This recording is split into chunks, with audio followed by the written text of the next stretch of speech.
لا إله إلا الله لا إله إلا الله نحمده ونصلي على رسوله الكريم أما بعد فأعوذ بالله من الشيطان الرجيم بسم الله الرحمن الرحيم ألم تر أن الله يسبح له من في السماوات والأرض والطير صافات كل قد علم صلاته وتسبيحه والله عليم بما يفعلون ولله ملك السماوات والأرض وإلى الله المصير صدق اللہ العظیم۔ سورۃ النور کی آیت نمبر 41 اور 42 آپ حضرات کے سامنے تلاوت کی ہیں۔ آیات کریمہ کا ترجمہ یہ ہے، اللہ رب العالمین ارشاد فرما رہے ہیں، اے مخاطب، کیا تمہیں یہ بات معلوم نہیں ہے کہ بے شک اللہ تعالیٰ کی تسبیح بیان کرتی ہے ہر وہ چیز جو زمین و آسمان میں ہے، اور پرندے اپنے پروں کو پھیلائے اللہ کی تسبیح بیان کرتے اڑتے پھرتے ہیں۔ کل قد علم صلاتہ و تسبیحہ، ان میں سے ہر ایک اپنی نماز اور اپنی تسبیح کا طریقہ جانتا ہے، اور اللہ تعالی ہر اس عمل کو جاننے والے ہیں جو تم کرتے ہو، اور زمین و آسمان کی بادشاہت صرف اللہ ہی کی ہے، اور اسی اللہ کی طرف تم سب نے لوٹ کے جانا ہے۔ اس سے ماقبل آیات میں اللہ رب العالمین نے کافروں کا ذکر کیا ہے، اور آج جو آیات کریمہ آپ حضرات کے سامنے تلاوت کی ہیں، یا اس سے آگے بھی جو چند آیات آئیں گی، ان میں اللہ رب العالمین کی عظمت کا بیان ہے۔ اللہ جل جلالہ کی قدرت کی نشانیوں کا ذکر فرما کر اللہ رب العالمین کی عظمت کا بیان کیا گیا ہے، اور اس کی وجہ یہ ہے کہ اللہ تعالیٰ گویا تعجب فرما رہے ہیں اس بات پر کہ جنہوں نے میرے وجود کا انکار کر دیا یا میری توحید کا انکار کر دیا، میرے کہنے پر انہوں نے آخرت کے دن پر ایمان نہ لایا، وہ کتنے بے وقوف لوگ ہیں کہ اللہ تو ایسی ذات ہیں کہ اس زمین و آسمان میں جتنی بھی مخلوقات ہیں وہ ساری کی ساری اللہ کی تسبیح بیان کرتی ہیں، وہ ساری کی ساری اللہ کی حمد و ثنا بیان کرتی ہیں، اور صرف یہ انکار کرنے والے انسان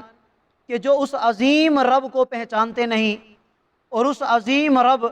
اور اس عظیم ذات کو پہچانتے نہیں،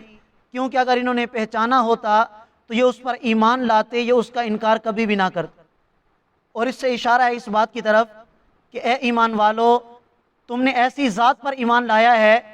کہ جس ذات کی تسبیح صرف تم بیان نہیں کرتے، بلکہ اس کائنات میں جتنی بھی مخلوقات ہیں وہ ساری اسی ذات کی تعظیم کرتی ہیں اور اسی کی تسبیح بیان کرتی ہیں۔ لہٰذا تمہیں اس بات پر شکر ادا کرنا چاہیے کہ اللہ تعالیٰ نے ہمیں اپنی ذات پر ایمان لانے کی توفیق عطا فرما دی۔ اس آیت کریمہ میں پہلی بات تو یہ ذکر کی گئی کہ اللہ تعالیٰ کی تسبیح بیان کرتی ہے ہر مخلوق کی تسبیح بیان کرنے کا مطلب کیا ہے؟ حضرت سفیان رحمۃ اللہ علیہ فرماتے ہیں کہ اللہ تعالیٰ نے جتنی بھی چیزیں اس کائنات میں، جتنی بھی مخلوقات اس کائنات میں پیدا فرمائی ہیں،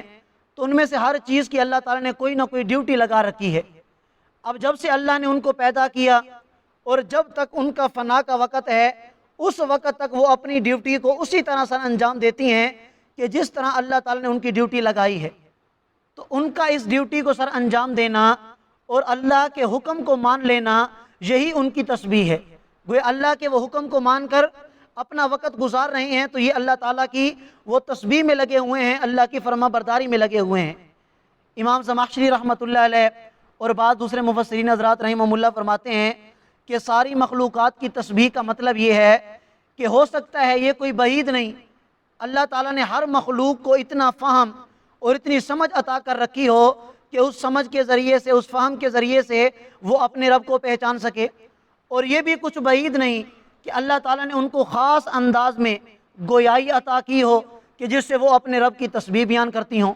آپ 15ویں سپارے میں یہ بات سن چکے ہیں سورہ بنی اسرائیل کے اندر، وَإِن مِّن شَيْءٍ إِلَّا يُسَبِّحُ بِحَمْدِهِ وَلَٰكِن لَّا تَفْقَهُونَ تَسْبِيحَهُمْ،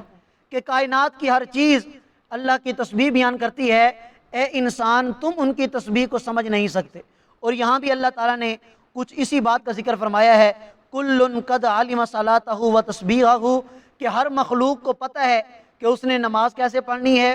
اللہ کی تسبیح کیسے کرنی ہے۔ انسان نماز الگ طریقے سے پڑھتے ہیں، فرشتے نماز الگ طریقے سے پڑھتے ہیں، باقی جتنی بھی مخلوقات ہیں، جمادات، نباتات، پرند چرند، ہر مخلوق اللہ کی نماز بھی پڑھتی ہے، اللہ کی تسبیح بھی کرتی ہے۔ اب ان کا طریقہ کیا ہے ہمیں پتہ نہیں، لیکن اس مخلوق کو پتہ ہے کہ میں نے کس طریقے سے اللہ تعالیٰ کی تسبیح بیان کرنی ہے اور اللہ تعالیٰ کی میں نے عبادت کرنی ہے۔ تو اس کائنات میں ہر چیز گویا اللہ کی عبادت میں مصروف ہے۔ ہر لمحہ، ہر گھڑی اس کائنات میں کوئی وقت ایسا نہیں گزرتا کہ جس میں اللہ تعالیٰ کی عبادت نہ کی جائے، اللہ تعالیٰ کی تسبیح بیان نہ کی جائے۔ تو اتنی عظیم ذات اور اتنا عظیم رب، اس کا انکار کرنے والا جاہل ہو سکتا ہے، بے وقوف ہو سکتا ہے، اور جو لوگ اس پر ایمان لائے ہیں وہ خوش قسمت ہیں، انہیں اس بات پر اللہ کا شکر ادا کرنا چاہیے۔ فرمایا واللہ علیم بما یفعلون، آج تم دنیا میں جو بھی کرتے ہو اللہ تعالیٰ اس سے باخبر ہیں۔ وَلِلَّهِ مُلْكُ السَّمَاوَاتِ وَالْأَرْضِ، اور وہ اللہ باخبر کیوں نہ ہوں؟ اس لیے کہ وہ تو پوری کائنات کے بادشاہ ہیں، آسمانوں کے بھی بادشاہ، زمینوں کے بھی بادشاہ، اس میں بسنے والی تمام مخلوقات کے بھی بادشاہ۔ تو جو بادشاہ ہوتا ہے اپنی رعایا پر اس کی نظر ہوتی ہے، ایک ایک عمل کو اللہ تعالیٰ جانتے ہیں۔ وَإِلَى اللَّهِ الْمَصِيرُ، اور فرمایا کہ جب جانتے ہیں تو تم سب نے اللہ کی طرف لوٹ کے جانا ہے، ایک ایک عمل کا حساب تمہیں اللہ کے سامنے دینا پڑے گا۔ اللہ تعالیٰ ہم سب کو اپنی بارگاہ میں سرخرو اور کامیاب فرما دے۔ جزاک اللہ۔